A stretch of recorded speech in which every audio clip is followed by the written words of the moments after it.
Hey everybody, welcome back to the channel. I'm Dan, your host. Hope you're doing great wherever you may find yourselves.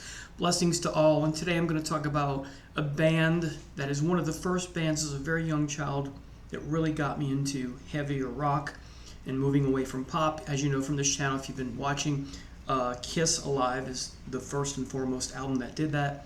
But this band particularly as well would be number 2 with a single talking about Grand Funk Railroad's We're an American Band, and I got that from my mom and dad as a present. They wanted off the radio the 45 that was like a copper or a gold vinyl 45. It was wonderful, and it's been long gone, but things happen. But today's series is back to my live album Euphoria, specifically a playlist within a playlist, if you will, called Sonic Standoff, that I will also do outside of the live recordings, and that will be just called Sonic Standoff, where I present 3 recordings of a particular band and talk about which of the 3 is the best, and then who's number 2, number 3, kind of like bronze, silver, and gold kind of a thing. So let's get started with the 3 live albums from Grand Funk Railroad, or Grand Funk. We have the live album, 1970, then the 1971 tour, and then Caught in the Act, which originally was supposed to be called Live 75, but they changed it for some reason. I forget why. And don't be lulled into thinking that the album on the thumbnail closest to Clint Eastwood in that standoff will be the winner. If it is, it's by coincidence. So let's go ahead and get started and do this chronologically, starting with one of the greatest album covers of all time. Live album, simply put, simply titled. And of course, introduction isn't much. It simply says what it is. Mostly the crowd screaming Grand Funk, right? And there's a little talking from Mark, I believe, in the mic, kind of mumbled. You can't quite hear what he's saying. Not really a song. You get a lot of this with Black Sabbath in the Dio years, or Dio in his live recordings, where you have things that aren't really songs given their own track, if you will, which kind of is a pet peeve of mine. But nonetheless, this is a stellar live album. It's one of the best live albums of all time. You get Are You Ready, Paranoid, In Need, Heartbreaker, Words of Wisdom, which is only 52 seconds. I'll get to that. Mean Mistreater, not much of a song, but you'll see why. Mean Mistreater, Mark Says All Right, T.N.U.C, Inside Looking Out, and Into the Sun.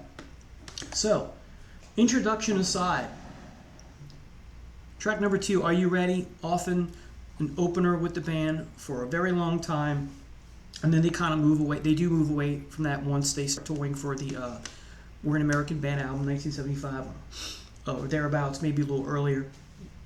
And so the second track, Are You Ready, is what a great way to introduce a live performance. I've always loved the song, especially live, 3 minutes and 39 seconds. Then you get Paranoid, which I think is often a neglected song from Grand Funk Railroads. But again, it's subjective, but I do love the song. It's 7 minutes and 20 seconds long. For Grand Funk Railroad, that's definitely an epic track. Speaking of epics, the 4th song, In Need, I think is one of their best underrated gems. I wish they would not have moved away from doing the song live, but it is what it is. Almost 11 minutes, but what a song. One of a personal favorite of mine. Next, the 5th song, Heartbreaker, a staple in the live set, and a slow ballady yet so moving and compelling tune. One of their best as well. One of my favorites. And then not much of a song. It's not a song. It's 52 seconds of Words of Wisdom from the band, I believe Mark. And he says he sees something going on in the crowd, and it's implied, not stated directly, but someone's passing along something, sharing something, you know what it is, and he says, if someone passes something on to you, I'm paraphrasing, to your brother, don't take it, and great words of wisdom still today. So it gets its own track. I don't mind that so much as the intro, but it's kind of cool. Next, the 7th song, Mean Mistreater, much like Heartbreaker, ballady, slow, different song of course, but it is a staple of the band, and it is one of my favorite songs of all time by said band. Then you get Mark Says Alright, 5 minutes and 14 seconds. This is really cool. I can see why it's not on other albums, but boy, does it fit in here perfectly. It's just great. It's a sign of the times for the band. From 70 to 75 is when Grand Funk or Grand Funk Railroad is really in the spotlight, selling out crowds. In the early 70s to the mid 70s, one of the best hard rock bands of all time. It's too bad that they couldn't keep that going, but it is what it is. Then one of my favorite songs come next, T.N.U.C. Still don't know what that stands for. That's kind of a joke, if you get what I mean. 10 minutes and 54 seconds, almost 11-minute song. This is a heavy song for Grand Funk Railroad. I love it. I think it's fabulous. Never gets old. Definitely top 5, top 10 songs of all time. The next track is Inside Looking Out, a staple with the band, a personal favorite of mine, definitely top 10. Too bad that when it comes to this band that they didn't have or continue down in their catalog or their discography or history doing longer tracks like this. I think that could have been maybe one of the saving graces of the band instead of doing more pop commercial songs, but we'll get to that because that's coming and shorter songs, that kind of thing. Anyway, so Inside Looking Out is fabulous. And then if you think T.N.U.C. and Inside Looking Out isn't heavy and hard rocking enough, you get the wonderful Into the Sun, almost 11 and a half minutes. This is a great way to end an album. I'm a big fan of that. Just a fabulous record. So, and again, I won't tell you which of these three is my 1, 2, and 3 order until the end, but this is a masterpiece of a live album. One of the greatest live albums of all time. So the next two remains to be seen. Are they better? Are they equal? That kind of thing. Lesser. Don't want to spoil it. But hard shoes to fill when you have something like this. So next, 1971. Okay, 1971 tour. You have an intro, which is essentially not really a song because it's just like, it just is, playing 2001 Space Odyssey theme to introduce Are You Ready? So you get the same opening song on both albums. The production here is not as stellar as the previous album, but it is good. Then you get foot stomping music. These are, Are You Ready is a short tune, just 3 minutes and change. Foot stomping music's almost 5.5. I like foot stomping music, but it's not like, it's not in my top 20, but I do like the song. Paranoid. 6 minutes and 4 seconds. For Grand Funk, this is approaching epic waters. I do like the song. I think this is a song that doesn't get enough love from the fans, but hey, again, it's preference, it's subjective, but I do like it. I can't put I can't put words or can't force someone to like the things that I like, but let me go on record and saying I really think this is a great song. This is a dynamite song, but if you don't like it, you don't like it. Or you think it's okay, that kind of thing. I'm sorry, I'm rambling. All right, next is I'm Your Captain, Closer to Home. This is one of my favorite songs by the band. I think it's fantastic here. Is it absolutely splendiferous, marvelous, that kind of thing? No, but I do like it here. I'm glad there's a live version of this song, although I will go on record saying the studio version is the best.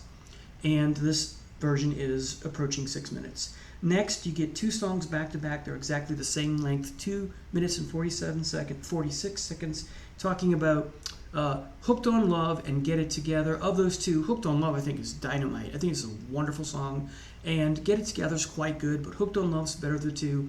And Hooked on Love is one of those songs I wish got more love from fans. But it is, again, it's subjective. It is what it is, and everyone hears things differently.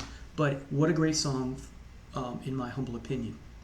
So, moving on from those two, in track 8, you get T.N.U.C, and this is even longer than the version here. This version is over 17 minutes long. It's not as good as the live album, but it's very, very good. I like it here. Next, you get another version of Inside Looking Out, and this is 15 minutes and 30 seconds, so similar, longer than the version here by a minute and a half or 2 minutes thereabouts. Not as good as here, but it's quite good. It's quite compelling. Again, one of my favorite songs. I'm glad it's on this album as well. Then you get Gimme Shelter, 8 minutes, almost 9 minutes. This is a cover song, and it doesn't have quite the same oomph as, say, Humble Pie doing a cover song live. It's good. It's not great. Then you get Into the Sun. Great way to end an album. The same way they end this one. Again, not as good as here, but it is quite compelling. And this version is a little shorter, just shy of 10 minutes. So about a minute and a half shorter than the previous album. So this is a must-own live album for Grand Funk or Grand Funk Railroad. Finally, of the three, we have Grand Funk Railroad Caught in the Act. I wish they would have called it Live 75 because you also have Styx Caught in the Act. But anyway, so the track listings are Foot Stompin' Music. I wish they would have, I like the song as I said, but I wish they would have done Are You Ready instead. But I get that could be a little redundant if you got the same opening track for a live album back to back to back. Then you get Rock and Roll Soul, which is good, a change from the previous two. This track is not on the other two. I like it. I'm Your Captain, Closer to Home. I think this version, which is longer as it should be, 7 minutes and 8 seconds. This is my favorite live version of the two here. Heartbreaker, back to earlier waters. This is great here. Not as good as the first live album, but it's good. Then you get 3 songs back to back to back that are essentially more pop rock than hard rock. You get Some Kind of Wonderful, which I do like. I like the studio version better. Shining On, which is good, not great. And then The Locomotion, which I think could have been better here. I get doing Locomotion since the name of the band originally had, Railroad in it, but I wish the mix sort of production was a little bit. This is the song on here, of this whole album, this is the worst produced song on the album. It's not terrible, but it's for some reason has a little bit of lacklusterness to it, for want of a better expression. Then a real treat you get here, back to back to back, kind of makes up for the previous 3 songs, which are okay, not great, are Black Licorice, The Railroad, and We're an American Band. 3 of my favorite songs from this band, definitely top 20, top 25. And then you get T.N.U.C. again at 9 minutes and 32 seconds, so not as long as the previous 2, but it works. It's great. It's not as good as the first live album, but it's really cool. Then you get Inside Looking Out. Again, I'm glad they've gone with these 2 songs. And then, unfortunately, you don't get Into the Sun here. You get instead Gimme Shelter, which is a disappointment. I would have rather you drop Gimme Shelter and give me Into the Sun, which you get both on here. So that's a criticism. Now, let's talk about which of these gets bronze status. And it is this one. And it's because I wish they would have put something else here instead of Foot Stompin' Music. I wish they would have put something else besides Get It Together. And I wish they would have dropped Gimme Shelter. Put your own hit on here. There isn't so much to choose from. So, and again, I get not wanting to repeat the majesty that is this, but I wish they would, and maybe make it a little longer. You still have 11 tracks though, so I guess that's fine. So this is the bronze medal, if you will. I like it. It is a very good album, but not a great album. Coming in at the silver, if you will, in said Sonic Standoff, is Caught in the Act. And that's because you get a nice treat with a different song in Rock and Roll Soul. You get I'm Your Captain, Closer to Home, much better version, as I said, or better version than here. A return to form or original or earlier stuff, as I said, with Heartbreaker. Then you get my 3 favorite songs from We're an American Band, the title track, Black Licorice, and The Railroad. Those are wonderful. And then you get a return to earlier waters with T.N.U.C. and Inside Looking Out. Unfortunately, Give Me Shelter ends the album. I would have dropped it and put something else. So silver medal, if you will. And of course, I have to put this one first. My first song, as I told you, that I heard from this band is We're an American Band, but this is the first full-fledged album I heard from said band, and I love this. This is to Grand Funk what Kiss Alive is to Kiss, and what Yes Songs is to Yes, and that kind of comparison. So again, this is the Clint Eastwood of the three. This is the silver, Angel Eyes, and I can't remember the name of the third character from The Good, Bad, and the Ugly, but this is the three-time loser, if you will, even though this is not a loser of an album. So anyway, thank you so much for watching. Tell me what you think of my list. Do you agree? Do you disagree? Would you rearrange it in any way? Do you like live music? Or to quote Grand Funk Railroad, do you like good music? Anyway, take care. God bless. See you next time.